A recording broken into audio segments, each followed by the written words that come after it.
morning people. Ngayon nga po guys ay continue po ng pagpapa-harvest namin. Ngayon guys, yung harvester na po ito ay kinalanin naman po mag-harvest. Kaso guys, itong harvester nito, maaga naman po silang dumating dito. Kaso yung harvester guys ay nakailang ikot lang, 3 ikot lang po yata. Ayun, nagkameron na po ng aberya, parang bearing daw po yung problema nung harvester. So ayan guys, tambay po kami ngayon diyan na naghihintay. At yung mga tao na mga mangyans na dapat po ay sila yung mag-aasikaso ng mga ibibilad na mais na mga harvest dito. So iyon guys, sayang po yung yung oras kasi nga po ang hinahabol namin dito yung mainit na panahon. Pero okay naman po ang panahon, mainit naman nga talaga. Tapos ayan guys, medyo maamihan pala. Ayan guys, hindi po natin alam kung anong oras po magiging okay itong harvester na ito. Gaya nga guys ng sinasabi ko sa inyo, kapag ganyan pong kumuha ka po ng tao tapos wala silang gagawin, yun guys, automatic po ay asikasuhin nyo ng pakain, pamerienda. So yun, diretso pa rin po ang sahod dun sa buong maghapon po. Ito pala guys, ikahapon pa po nasimulan ng pa-harvest, pinatigil lang po ng aking bayaw kasi gabi na po. Ayan, kaya pinabalik niya ngayong umaga. Yun nga lang po, meron po ng aberya. Yan guys, nabuhay na naman yung amihan, kaya medyo malakas po ang amihan ngayon dito. At yun na nga po guys, nag-decide na po yung yung mga nag-harvest dito kasi nga may traktura po silang dala. Yung una pong na-harvest ay hinakot na po nila para dalhin po doon sa pagbibiladan para po may magawa na po yung mga mga mangyan po na tauhan na nakinuha. Nakailan na daw ba ng harvest nyo? Ilan na daw? Hindi lang na sa ako, 46?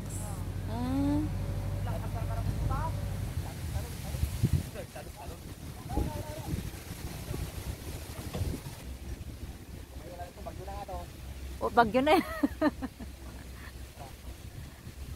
Ika-aberya pa. Tapos na sana. Ayan guys, yan yung tinanggal nilang binaklas nila. Blower daw po yan. Bearing ang sira. Kaya napatigil yung pag-harvest nila. Ayan blower. Bearing ang kailangan nila. Anong number ng nyo kuya? Ha? Saan kayo bibili niyan? Patingnan ninyo pa kay Papa. 6 parang pang motor lang kasi may lock to 6306. Parang walang gayaan. May circuit to. Oo. 6306. Ipang mga pang motor lang yung bearing dun sa motor shop. Grabe. Ang tagal nilang binaklas, no? Ito guys yung binaklas nila, ito. Bearing. Ang may number po kasi itong mga ganito. 6306. Itong ganito. Ayan. Kailangan na daw palitan ito. Itong ganito. Bearing. Lalagay doon sa kanilang blower.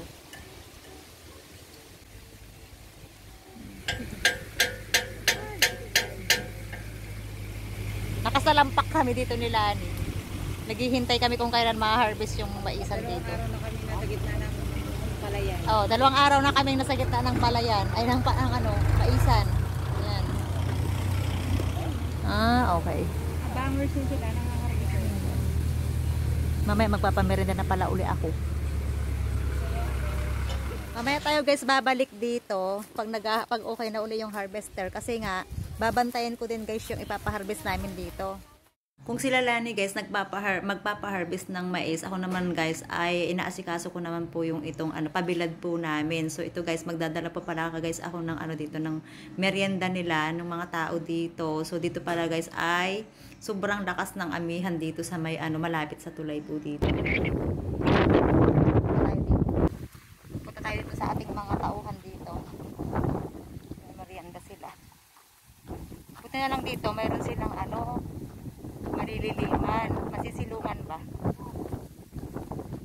Magbo-voice over na lang po ulit ako guys kasi hindi nyo din po maririnig yung yung sinasabi ko dito sa aking vlog na ito dahil mas nangingibabaw po yung yung lakas ng amihan ba. Ayun, nagkukwentuhan pala kami guys ng aking mga tauhan dyan, ng mga mangyans habang po sila ay nagme-merienda. So ayan, mabuti na lang guys dito ay meron po silang nasisilungan ba, may puno po dito sa dulo dahil nga po sobrang init din nga po talaga. Ayan guys. Ay, pabor naman po talaga sa amin yan kasi mainit ang panahon. Mas makakabilad po kami ng maayos ng aming inaning mais. For 3 days po yan.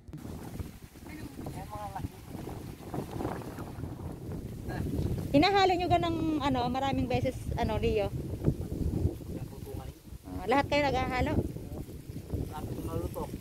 Malapit na maluto yung mais. Malapit na daw maluto yung mais. Meron pag iba hindi makalo. Dapat press makalo. Para walang lugi. Para walang lugi. Ay, kayo naman na magkakasama eh. Para kayo lang mag-usap-usap niyan. Bahala kayo. Pag hindi makalo, ay, sabi naman ni Leo sabi naman sa iyo yan, wala kang makalo yan. Taga-sumbong yan si Leo sa akin. Taga-sumbong yan.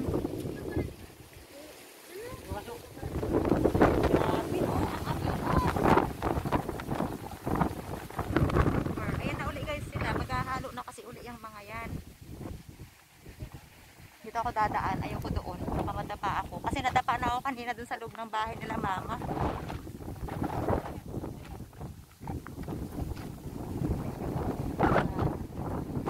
Super active.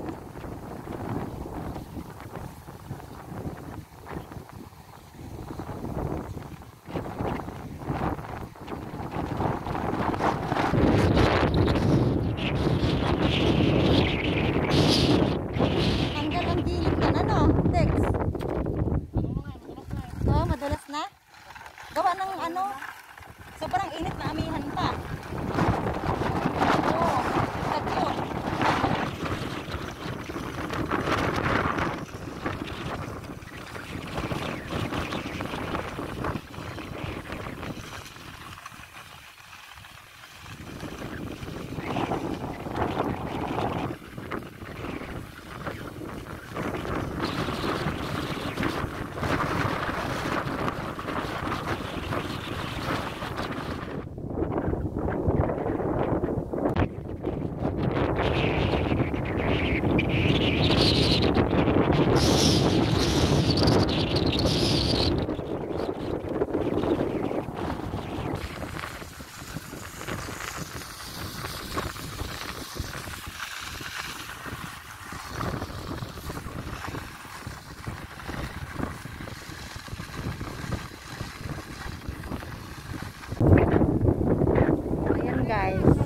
Ito naman yung pamimerendahin natin, tauhan nila Lani. Dito yan sa tapat ng tulay sila papabilan naman. Pero doon sa dulo sa amin, ito kay Lani. Hindi pa nakakakot lahat kasi nasira yung harvester. Mahaba yan guys pag Yan ay na harvest lahat. Gating hangin dito. Bukas mas madami kayong hahaluin. Bukas. Kasi ma-harvest na lahat yan eh. Sino mga marunong mabuhat sa inyo? Kailangan yung marunong magbubuhat. Lahat?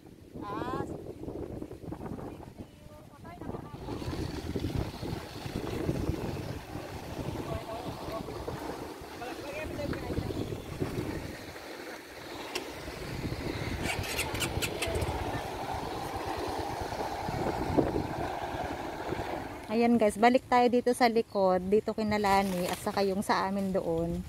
Pwede na daw yung yung harvester nag-ooperate na daw po uli. Okay na daw. So dito po ang oras dito ay 4 PM, napakainit pa rin. Ayan.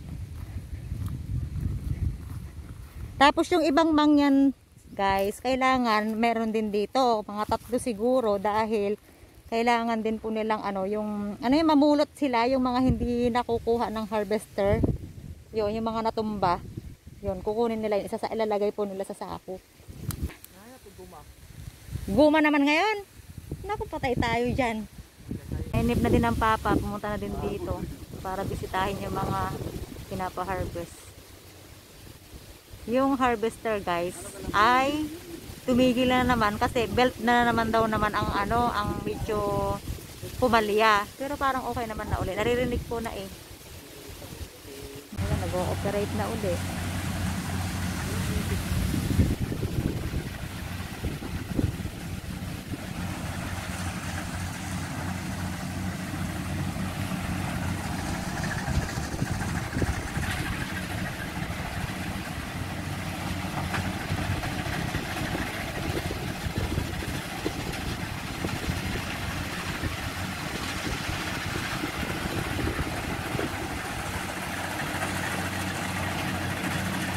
sobrang tatangkad kasi ano.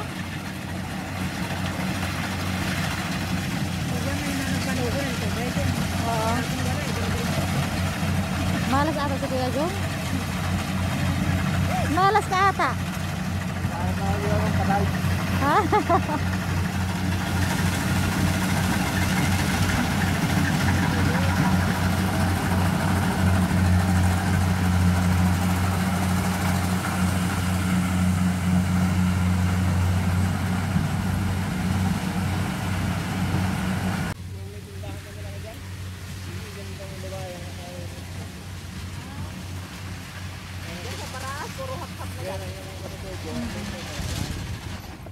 Yan. Kala ko naaberya na naman eh.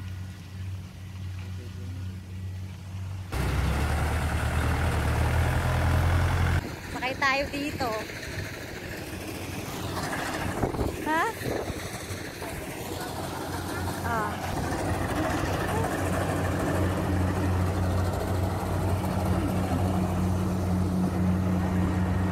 Thrill. Diga may thrill.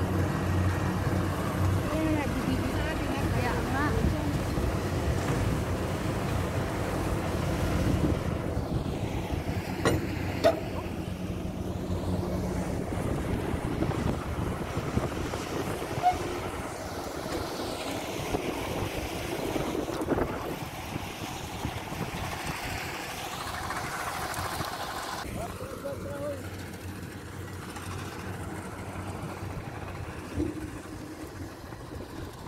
Mawawak ka.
guys. Tutulong kami ng pamumulot dito. Kami ay may kapaki-pakinabang. Kami naman ay mamumulot dito. Ito oh, sayang kasi itong mga ito dami oh. Ayan. Pupulutin natin ito. Ito pa oh, Lan. Ito.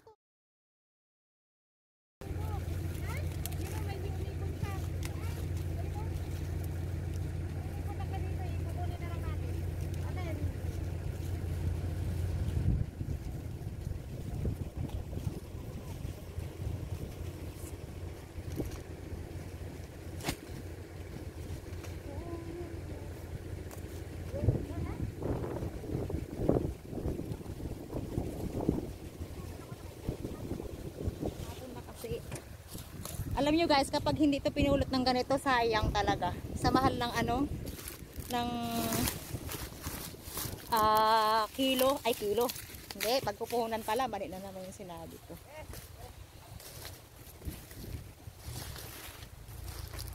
Pag natapos guys, ito kinabuyit, ito, pag natapos yan, ang susunod po ay yung ito namang sa amin dito. Ayan o. Ito po yung hindi namin napupuntahan kasi dulo na ito eh. Yan po yung last na i-harvest. Yan. Yung sa amin. Uy, ang dami no?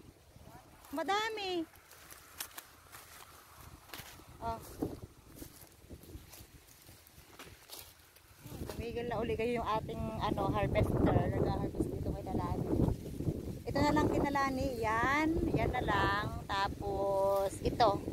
Tapos ito po. Yan. Pag na-harvest po yan, tapos na. And then, ang next na po yan na ano, harvestin ay yung pong sa amin doon. Ayun, yung pinakita ko kanina. Yun nakatayo doon sa dulo na yun. Yun na po yung ano, last na harvestin ng harvester. Belt na naman ngayon pala. Nakakaluka. Kaya pala tumigil. Belt pala guys. Ang ano, nalagot guys yung belt. Kaya stop na naman sila. My goodness. Pero okay lang yan. At least may nasimulan naman na po. Yan palang mga nag-harvest guys. Nagbabaon na din sila. Tapos, dito pala sila nagluto oh. Aba, ang galing ng kanilang lutuan ah. Ayan oh. Ayan oh. Wala no, ang galing ng kanilang lutuan. Oo. Maganda. Ano? Guys, tigil na uli yung harvester. Belt naman po yung ano, na lagot daw. Pero madali lang naman daw yun po ikabit, sabi. Wag lang yung bearing. Ay, bearing. Oo, tama. Ayan. Kaya stop na naman. Hapon na. Hindi talaga hapon. Anong oras na ba tayo? Mag-aalas 6 na ito.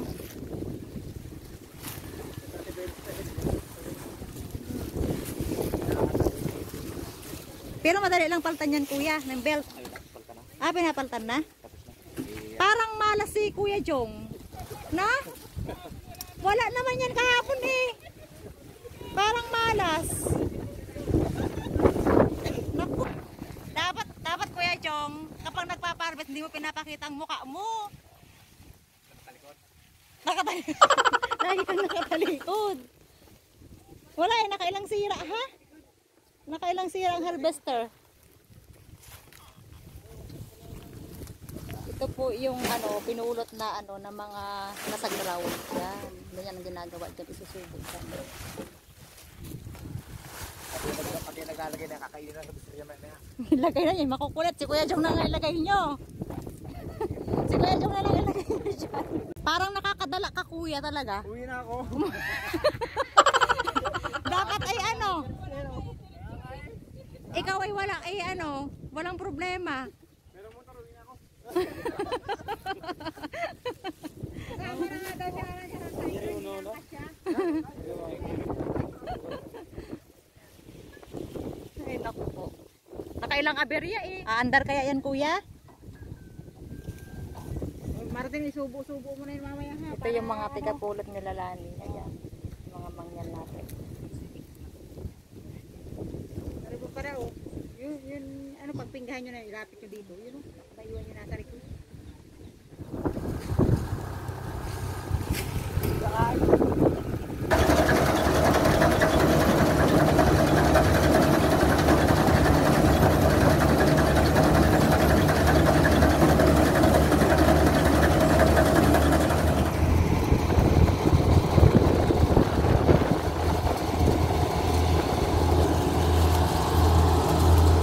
At yung mga nakasako guys na yan na binubuhos dyan sa may bunganga ng harvester, yan po yung mga napulot budi yan sa dinaanan po ng harvester. So ayan guys, madami po yung mga napupulot na yan, kaya sayang din po pag hindi po nakuha. Yun pa, dalawa.